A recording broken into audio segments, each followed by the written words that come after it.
All right, in this video, we're going to go over a couple of examples. The first one I want to verify or prove the identity I used in the previous video of hyperbolic cosine squared x minus hyperbolic sine squared x equal 1.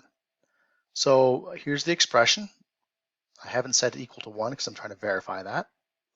And I'm going to replace the hyperbolic cosine of x with e to the x plus e to the minus x over 2, and replace hyperbolic sine of x with e to the x minus e to the minus x all over 2. So we'll do that. Having done that, here in place of hyperbolic cosine of x, there's the definition of hyperbolic cosine of x. In place of hyperbolic sine of x, there's the definition of hyperbolic sine of x. So upon squaring, these are going to be 4's in the denominator. And this will be e to the 2x plus e to the x e to the minus x times 2 plus e to the minus 2x.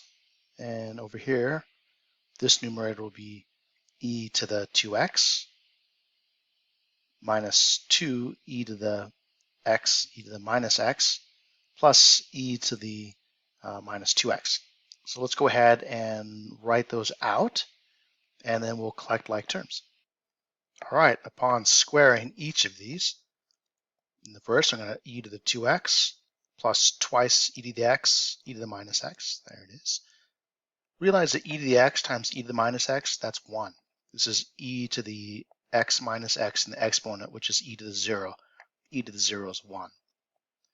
When I square this last term here, I'm going to get e to the minus 2x. Similarly, when we subtract here, we're going to get e to the 2x minus 2e to the x, e to the minus x. Again, this is going to be a minus 2. Plus e to the minus 2x, all over 4 in each of these terms. I'm subtracting, so the e to the 2x's will add to the 0 under subtraction.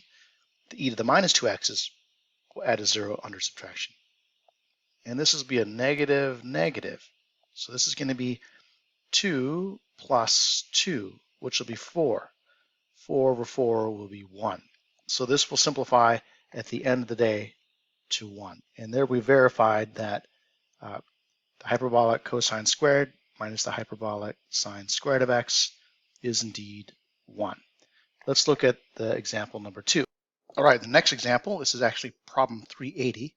Use the quotient rule to verify that the derivative of the hyperbolic tangent is the hyperbolic secant of x squared.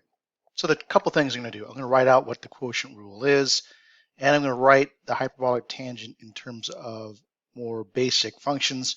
I'm going to rewrite this as the hyperbolic sine of x divided by the hyperbolic cosine of x, and then apply the quotient rule. So let's go ahead and write those out. All right, so here I've recalled the quotient rule, the derivative of a quotient of two functions. The function f divided by function g is f prime g of x minus f times g prime of x all over g of x squared. And I've rewritten the hyperbolic tangent in terms of more basic functions, the hyperbolic sine of x over the hyperbolic cosine of x. So now applying the quotient rule, we're going to get hyperbolic cosine of x times hyperbolic cosine of x minus hyperbolic sine of x times the hyperbolic sine of x, all divided by the hyperbolic cosine of x. So writing that all out.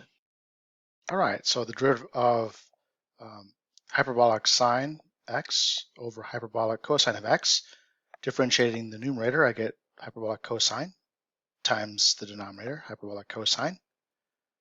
Subtract, keep the numerator, hyperbolic sine of x. Differentiate the denominator, hyperbolic sine of x. And square the denominator, hyperbolic cosine of x squared.